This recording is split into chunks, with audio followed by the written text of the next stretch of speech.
What's going on, guys? Nick here. Today we are going to be doing an updated mod list on this car finally. The last one I did was quite a while ago and the car was pretty stock at that point, so we have a lot to go over. I have all of the old mods, all the old mods and all the new mods on my phone. I'm going to be reading them off and I'm going to be telling you how much they cost and kind of like going over the part a little bit, but it's going to go over about everything that's been done on this car. So for everyone that's new and everyone that's not, you're going to know what's on this car. So we'll get started on the mod list. Okay, so the first mods we're going to be going over are the performance mods because those are the fun ones.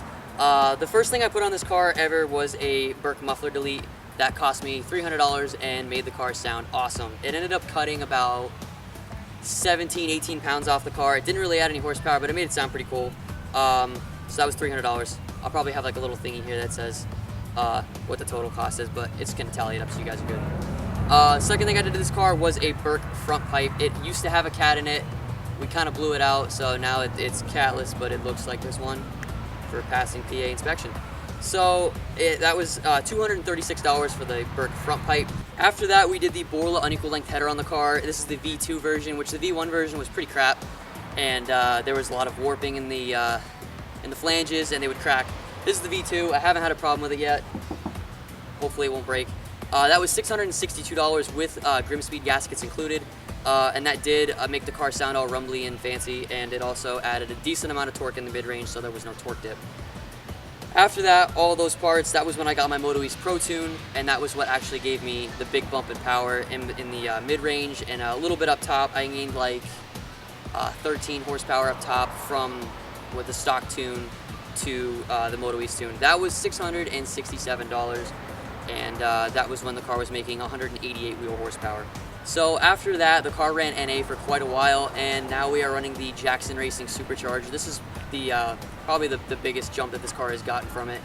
So Jackson Racing Supercharger, that cost me $3,972, which is a big chunk of money, but it was well worth it. I love it, and it is awesome. It took me about 10 hours to install. I do have an install video of it if you do want to check it out. So that's the Jackson Racing Supercharger. After the Jackson Racing Supercharger, we have the intake manifold off of the 2017 BRZ. It is aluminum and it is coated in red, kind of like the actual WRX STI.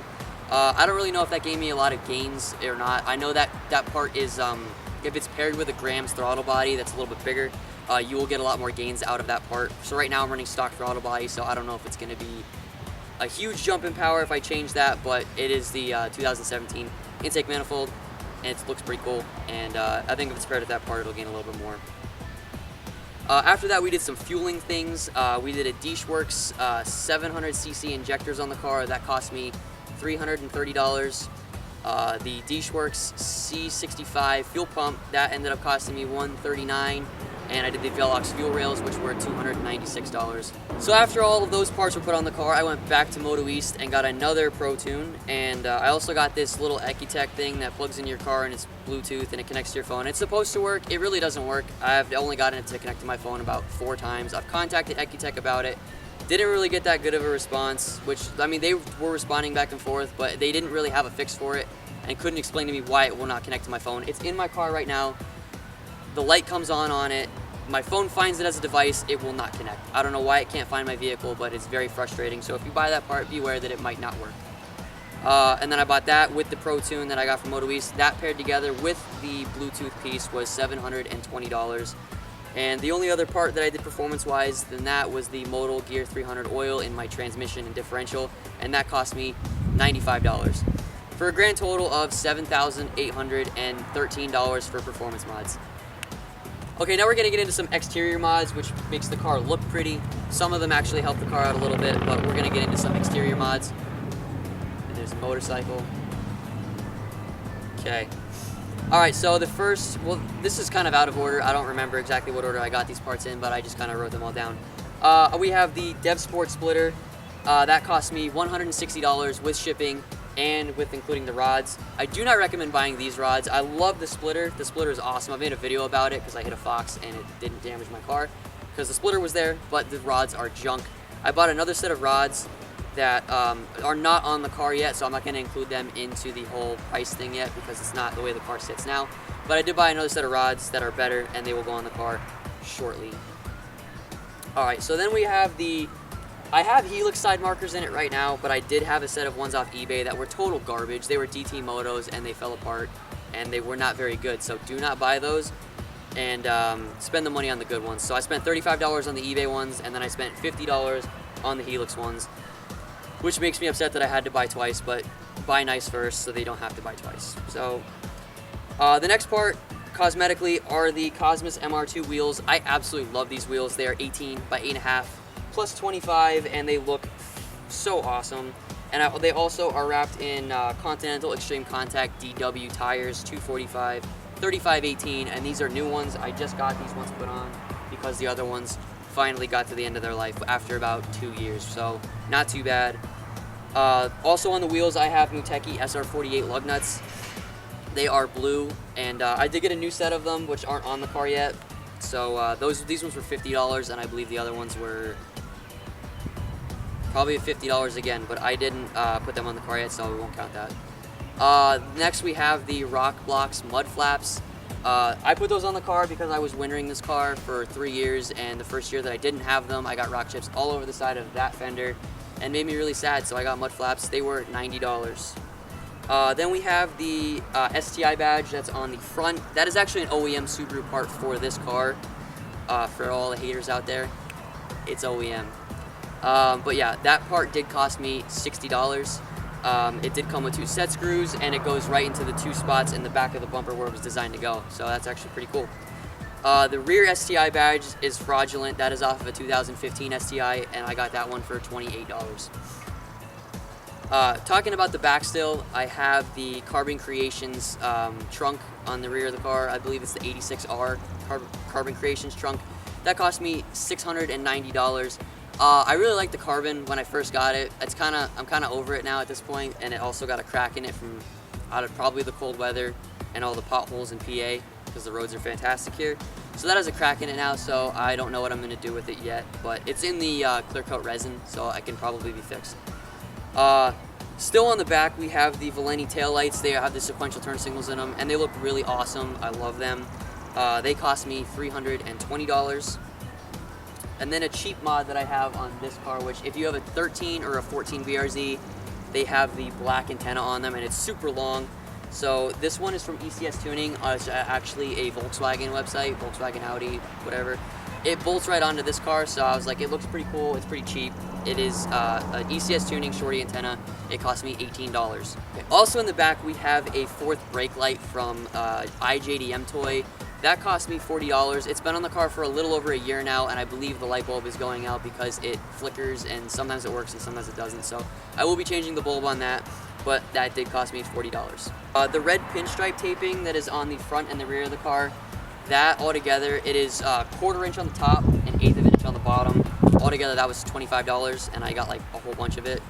These are the Move Over Racing quick releases, and I absolutely love these because they get rid of the bumper gap after you take your bumper off for the first time or the second time. Whenever these clips break, and it makes it so much easier to take your bumper off. You literally push these buttons and take the bolts off that are under the hood, and then the just these little clips that are in here. And then you don't have to remove your side marker anymore when you take the bumper off, which makes things a lot easier. It literally comes off with it, and it's all one solid piece. So they're fantastic. They're a little pricey, but they are worth it 110%. They are $215 for a grand total of $3,527 for exterior mods. All right, now we're gonna be talking about the interior of my car.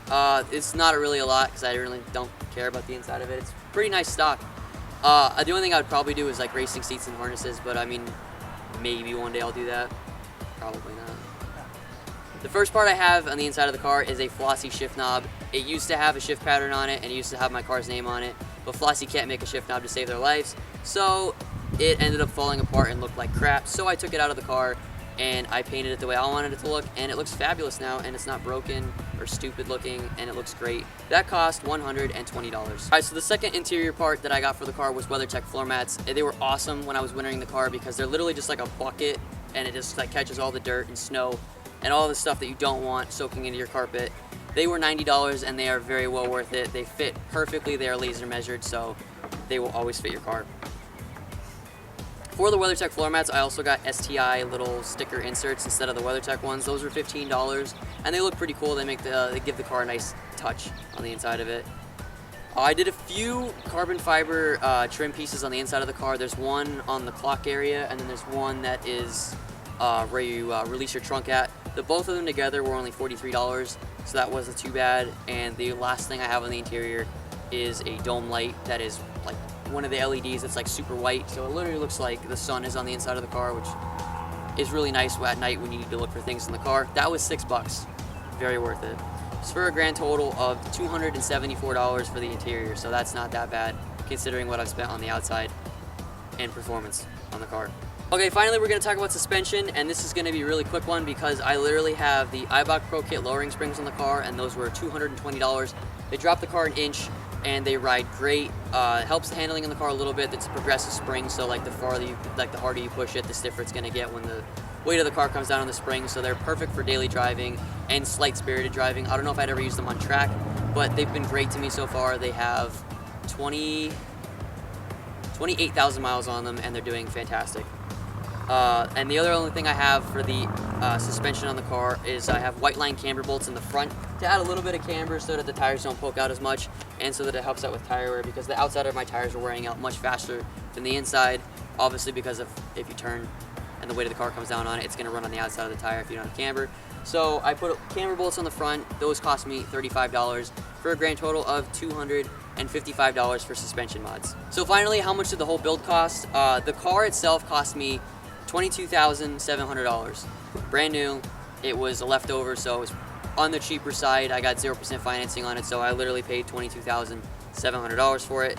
The total mod list cost is $11,869 for a grand total of this whole car, as it sits right now, cost me $34,569 to build, and I absolutely love it, and it was worth every penny. All right, I want to thank you guys so much for watching this video. I know it took a while to make it, but we haven't had very good weather this spring so far, so this is one of the only good days we've had so far. So I appreciate everyone waiting and being patient for this video.